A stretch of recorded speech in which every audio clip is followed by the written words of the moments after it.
உங்களை பார்த்ததுல எனக்கு ரொம்ப ரொம்ப சந்தோஷம். இன்னைக்கு வந்து என்ன கிச்சன்ல பார்க்க போறோம் அப்படின்னாக்க, தப்பு பண்ணிட்டேன் மீனாட்சி. இன்னைக்கு நம்ம கிச்சன்ல அவல் பாலப்பம் எப்படி பண்றது அப்படிங்கறத தான் பார்க்க போறோம். எவ்வளவு சூப்பரா இருக்கு பாருங்க. இதுக்கு வந்து கார சட்னி வச்சுக்கலாம், தேங்காய் சட்னி வச்சிருக்கலாம், தக்காளி சட்னி உங்களுக்கு விருப்பம் போல செஞ்சுக்கலாம். மாவு இல்ல, இட்லி மாவுலாம் தீந்துருச்சு அப்படிங்கும்போது வீட்டில் அரிசி மாவும் அவளும் இருந்தா போதும், ஈஸியா ஒரு பிரேக்ஃபாஸ்ட் ரெசிபி நம்ம பண்ணிடலாம். இது எப்படி செஞ்சேன்னு வாங்க பார்க்கலாம். அதுக்கு முன்னாடி நம்ம சேனலை சப்ஸ்கிரைப் பண்ணி வச்சுக்கோங்க, கூடவே இருக்கிற பெல் ஐக்கானே பிரஸ் பண்ணி வச்சுக்கோங்க. Thank you friends. இன்னைக்கு நம்ம கிச்சன்ல பாலப்பம் எப்படி பண்றது அப்படிங்கறத பார்க்க போறோம். பாலப்பம்ன்றது அவல், அரிசி மாவு, பால் போட்டு செய்ய போறோம். ரொம்ப ஈஸியா இருக்கும். இது ஒரு பிரேக்ஃபாஸ்ட் ரெசிபி. காலையில இது மாதிரி செஞ்சு கொடுத்தீங்கன்னா நல்லா ஹெல்த்தியா இருக்கும். சீக்கிரமா நம்ம செய்யறதுக்கு ஈஸியா இருக்கும். நிறைய மாவெல்லாம் போட்டு சப்பாத்தி இட்லின்ட்டு ரொம்ப கஷ்டப்பட்டு செய்யாம ஈஸியா அரிசி மாவும் அவளும் இருந்தா போதும், நம்ம ஈஸியா இந்த பிரேக்ஃபாஸ்ட் ரெசிபியை பண்ணிடலாம். இதுக்கு நான் 1 கப்பு அவல் எடுத்திருக்கேன், 1 கப் அரிசி மாவு எடுத்திருக்கேன், அது மாதிரி கொஞ்சமாக பால் எடுத்திருக்கேன். இப்போ அவலை வந்து ஃபஸ்ட்டு கழுவிக்கணும். 1 கப்பில் நான் அவலை போட்டுக்கலாம். இது ஒரு 200 கிராம் அவல் இருக்கும் நான் எடுத்திருக்கேன். உங்களுக்கு எவ்வளோ தேவையோ எடுத்துக்கலாம். எத்தனை பேர் இருக்கீங்க அப்படின்றத பார்த்துக்கிட்டு எடுத்துக்கோங்க. கொஞ்சமாக தண்ணி ஊற்றி நல்லா கழுவிடணும். அவலை எப்பயுமே கழுவி எடுத்துடணும். மேலே ஒரு மண் மாதிரி இருக்கும். கழுவுறப்பயே அது ஊறிடும்.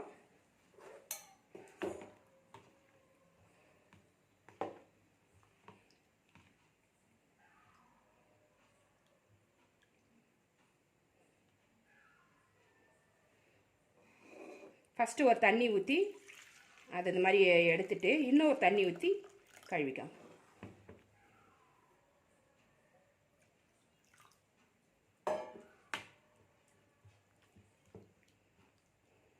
இதை வடிகட்டி எடுத்துகிட்டு வந்துடலாம்.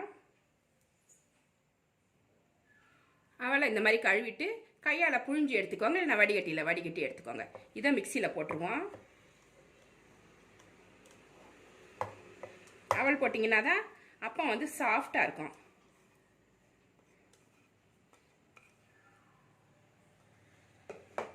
ஒரு கப் அரிசி மாவு எடுத்துருக்கோம் இல்லைங்களா, அதை இதில் போட்டுருவோம்.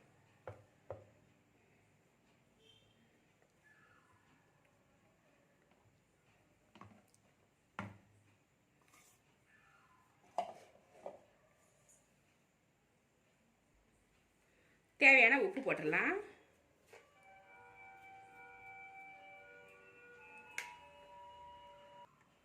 இதில் ஒரு முட்டை உடச்சி ஊற்றிக்கலாம். முட்டை பிடிக்கல அப்படின்னா விட்டுருங்க, நல்லா டேஸ்ட் நல்லாயிருக்கும். முட்டை சாப்பிட்றவங்க ஊற்றிக்கோங்க. சில பேர் முட்டை வந்து சாப்பிட மாட்டாங்க, அவங்க இதை யூஸ் பண்ண வேண்டாம். இப்போ கொஞ்சமாக பால் ஊற்றிடலாம். கொஞ்சமாக ஊற்றுங்க. நிறைய ஊற்றிட்டிங்கனாக்கா ரொம்ப தண்ணியாக போயிடும். இது வந்து நம்ம இப்போ ஒரு தோசை மாவு பதத்துக்கு அரைச்சி எடுத்துகிட்டு வர போகிறோம். ஃபஸ்ட்டு பால் கொஞ்சம் ஊற்றிட்டு தேவைப்பட்ட அப்பப்போ கொஞ்சம் பால் சேர்த்து நல்லா தோசை மாவு பதத்துக்கு இதை அரைச்சி எடுத்துகிட்டு வந்துடலாம். இது மாதிரி அரைச்சிட்டு வந்துடுங்க. கொஞ்சமாக போட்டு கூட அரைச்சிக்கலாம். பால் ஊற்றி அரைங்க, பத்தலைனாக்கா தண்ணி கலந்துக்கோங்க. பால் நிறைய இல்லை அப்படிங்கும்போது தண்ணி கொஞ்சம் கலந்துக்கலாம். பால் வந்து ஒரு டேஸ்ட்டுக்கு தான். இப்போ எல்லாத்தையுமே இதில் ஊற்றிடலாம். மாவு ரொம்ப திக்காக இருக்குது, அதனால் கொஞ்சம் தண்ணி ஊற்றி கலந்துக்கோங்க. தோசை மாவு பதத்துக்கு கலந்துக்கோங்க.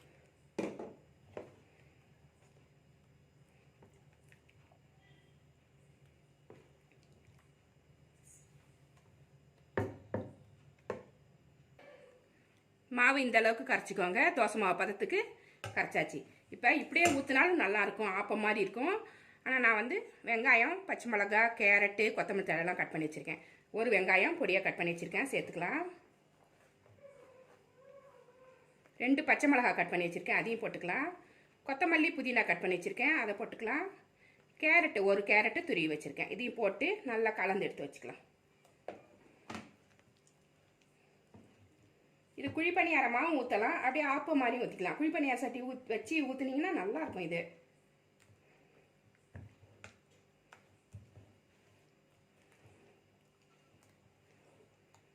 அவ்வளோதான், மாவு ரெடி ஆகிடுச்சு. இதை அப்பம் மாதிரி ஊற்ற வேண்டியதுதான். பாலப்பம், அவல் பாலப்பம் ரெடி. தோசைக்கல்லை சூடு பண்ணிவிட்டு ஒரு கரண்டி மாவு இதில் ஊற்றி இப்படி ஊற்றணும் ஊற்றிக்கோங்க. தோசை மாதிரி பெருசாக ஊற்றிட்டு திருப்பி போட்டாலும் போட்டுக்கலாம். நான் வந்து ஆப்போ ஸ்டைலில் ஊற்றுறேன்.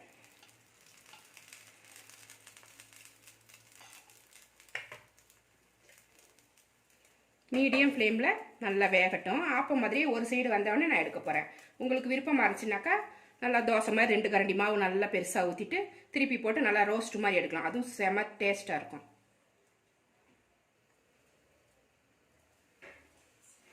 மாவு மேல் பக்கம் நல்லா வெந்துருச்சு. இதை அழகாக எடுத்துடும்.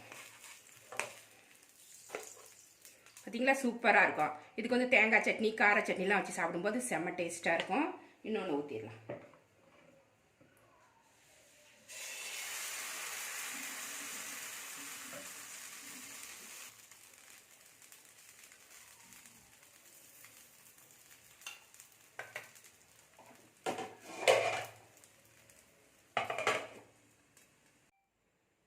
ஒரு பிரேக்ஃபாஸ்ட் ரெசிபி அவல் பாலப்பம் செஞ்சோம். சூப்பராக இருக்கு பாருங்க. இது செம்ம டேஸ்ட்டாகவும் இருக்கும். ஆரோக்கியமான உணவு. இது சின்ன குழந்தையிலேருந்து பெரியவங்க வரைக்கும் சாப்பிடலாம். வயிற்றுக்கு ஒன்றுமே பண்ணாது. ஈஸியாக செரிக்கும். அந்த மாதிரி டைஜஷனுக்கு ரொம்ப ஈஸியான ஒரு ரெசிபி. இதுக்கு இப்போ நான் கார சட்னி ஒன்று வச்சுருக்கேன். மிளகாய் சட்னி, தேங்காய் சட்னி. உங்களுக்கு விருப்பமான சட்னியை வச்சு சாப்பிட்லாம். நல்லா சாஃப்டாக இருக்குது பாருங்கள். சாப்பிட்றதுக்கு ரொம்ப நல்லாயிருக்கும்.